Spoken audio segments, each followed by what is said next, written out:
In the remote hollows of eastern Kentucky, where fog clings to ancient mountains like secrets cling to graves, there exists a family tree that doesn't branch.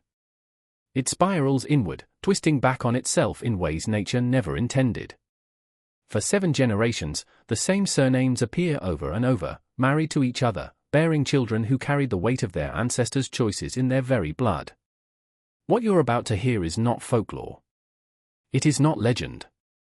It is a documented history that most would prefer to forget.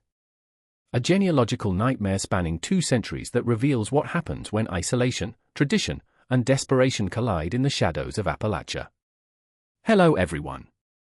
Before we begin, be sure to like and subscribe to the channel and leave a comment telling us where you're from and what time you're watching. This way, YouTube will keep showing you stories just like this one. The year was 1820, and the mountains of eastern Kentucky were a world unto themselves. Here, in the maze of valleys and ridges that seemed to exist outside of time, families didn't just settle. They became trapped by geography, poverty, and a fierce independence that would prove to be both their strength and their curse.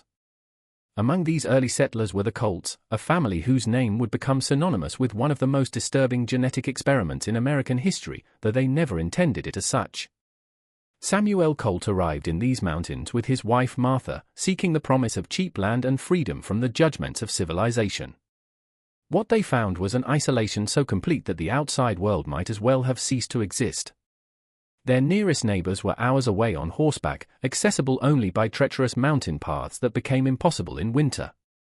In this cocoon of solitude, the Colts began to build their dynasty, unaware they were laying a foundation for generations of genetic horror. Samuel and Martha had 7 children, and as these children grew to adulthood in the 1840s and 1850s, they faced a dilemma that would define their family's fate. Marriage required partners, but partners were scarce in these remote mountains. The few neighboring families were either too distant, too hostile, or already interrelated through previous unions. So the Colt children began to look inward, to each other and to their cousins. It started innocently enough, with second cousins marrying, a practice not uncommon in rural communities of the era. But what began as necessity would evolve into something far more sinister. The first documented case of close inbreeding in the Colt family occurred in 1855 when James Colt married his first cousin, Elizabeth Colt. Their union produced 6 children, all of whom displayed what local doctors at the time described as a peculiar constitutions, a euphemism for the genetic abnormalities already beginning to manifest. But the family, isolated from medical knowledge and driven by tradition, saw nothing wrong with this arrangement. In fact, they saw it as keeping their bloodline pure, preserving their mountain heritage from outside contamination. They had no understanding of genetics, no knowledge of the terrible price their children would pay for their choices. By the 1870s, the second generation of Colts had come of age, and the pattern established by their parents had become not just accepted, but expected. What had once been born of necessity was now tradition, as sacred and unquestioned as Sunday service or the planting of crops by the moon. The children of James and Elizabeth Colt, themselves the product of a first-cousin marriage, now faced their own matrimonial futures, and with options limited to their immediate family circle, they continued the cycle with a determination that bordered on religious fervor. Thomas Colt, son of James and Elizabeth, married his sister Mary in 1878. Their union was celebrated by the family as keeping their mountain bloodline strong, but the children born of this marriage told a different story.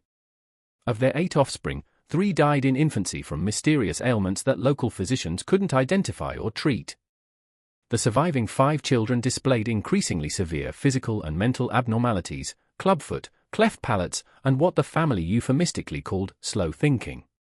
Yet rather than questioning their matrimonial practices, the Colts doubled down, interpreting these challenges as tests of their faith and endurance. The isolation that had once protected the family from outside judgment now became a prison of ignorance. No doctors visited these remote hollows regularly. No government officials kept records of births or deaths. No social workers investigated the welfare of children.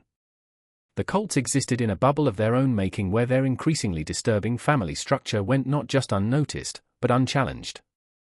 They developed their own explanations for their children's ailments, bad air from the mines, curses from neighboring families, the will of God testing their resolve. Sarah Colt, daughter of Thomas and Mary, married her uncle Benjamin in 1895, creating a genetic knot that pulled tighter with each generation. Their children, products of both sibling and uncle-niece inbreeding, began to display what can only be described as severe genetic breakdown. Mental disabilities became more pronounced, physical deformities more extreme. Several children were born with missing or malformed limbs. Others exhibited profound intellectual disabilities that rendered them completely dependent on family care throughout their lives. Yet the most chilling aspect wasn't the genetic damage itself. It was the family's adaptation to it.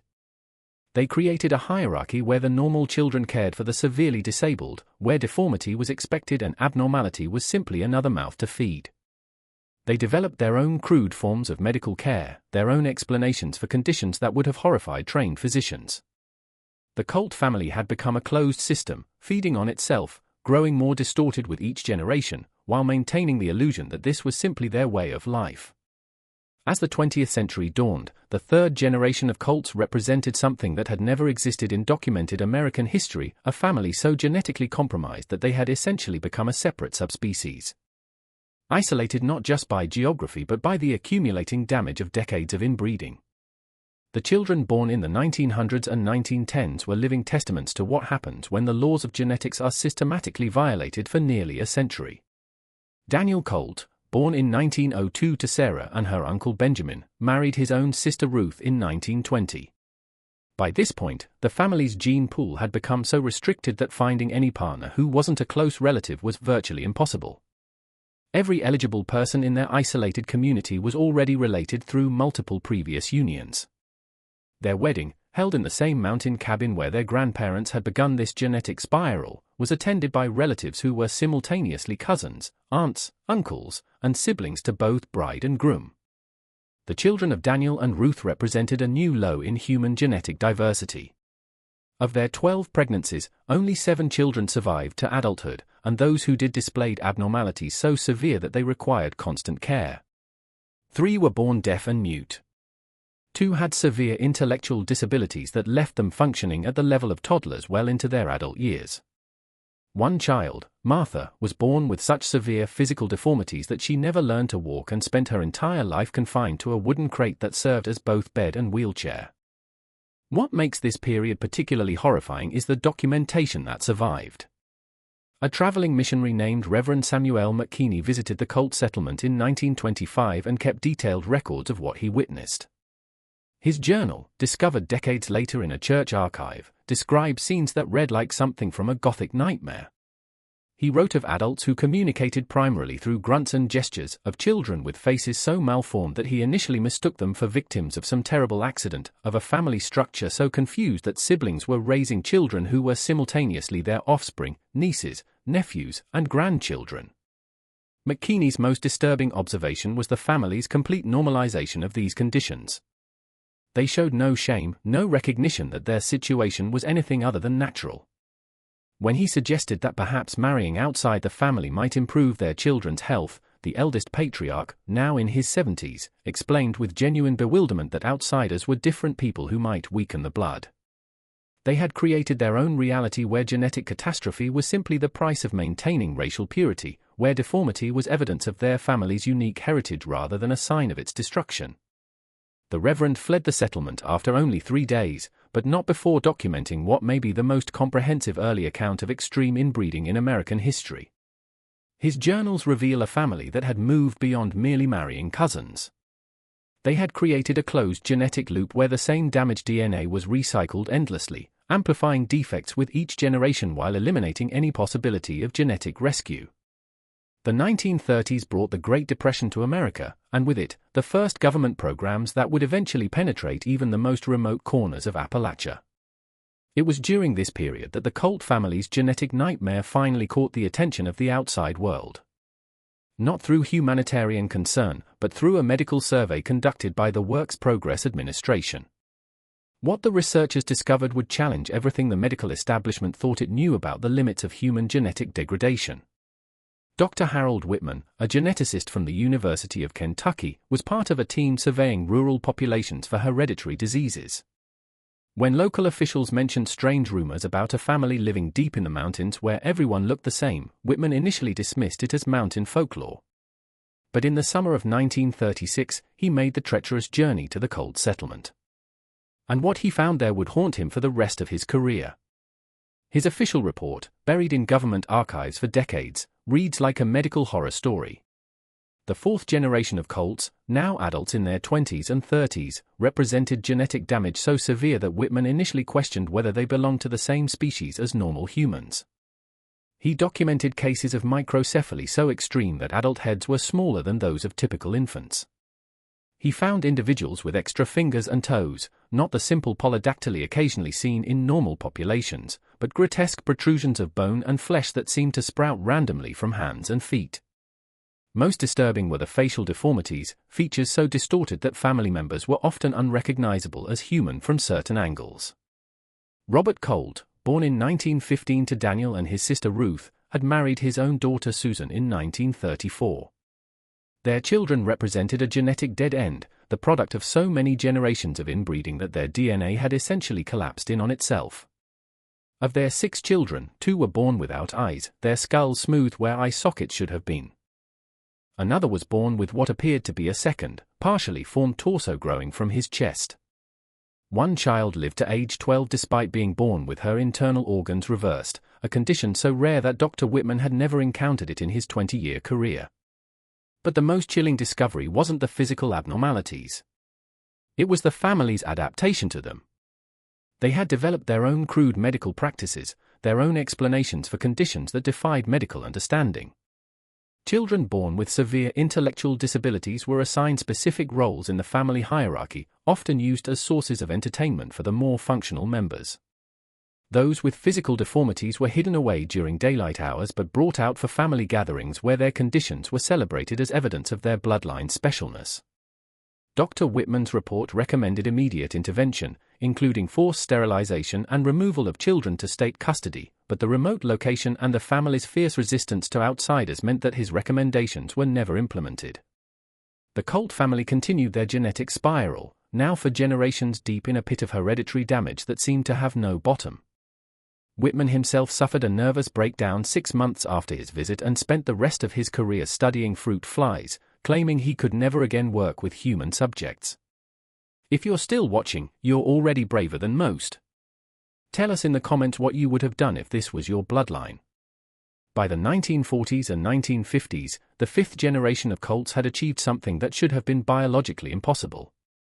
They had survived despite carrying genetic damage so severe that most of their children should never have lived past infancy. Yet they endured, creating a living laboratory of human genetic extremes that operated in complete secrecy in the Kentucky mountains.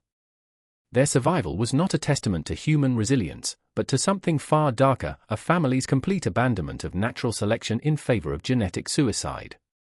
James Colt III, born in 1928, was the product of 5 generations of continuous inbreeding. His parents were Robert and his daughter Susan, making James simultaneously his own great-uncle and the son of a father-daughter union. By the time he reached adulthood in the late 1940s, James displayed the accumulated genetic damage of his lineage, severe intellectual disability, partial blindness, and a spinal curvature so extreme that he walked permanently bent at a 90-degree angle. In 1950, he married his sister Patricia, and their union would produce what may be the most genetically compromised children in recorded human history. Their first child, born in 1951, lived only 3 hours. The infant skull had failed to close properly, leaving the brain exposed and malformed. Their second child, Mary, survived but was born without a functioning digestive system. She lived for 2 years, sustained entirely by liquid nutrition administered through a tube that the family had fashioned from stolen medical supplies. The third child, Samuel, was born with a condition so rare that it had no medical name. His bones grew continuously throughout his life, creating grotesque protrusions that eventually made hero-to-movement impossible. What makes this generation particularly horrifying is the detailed records kept by Patricia herself.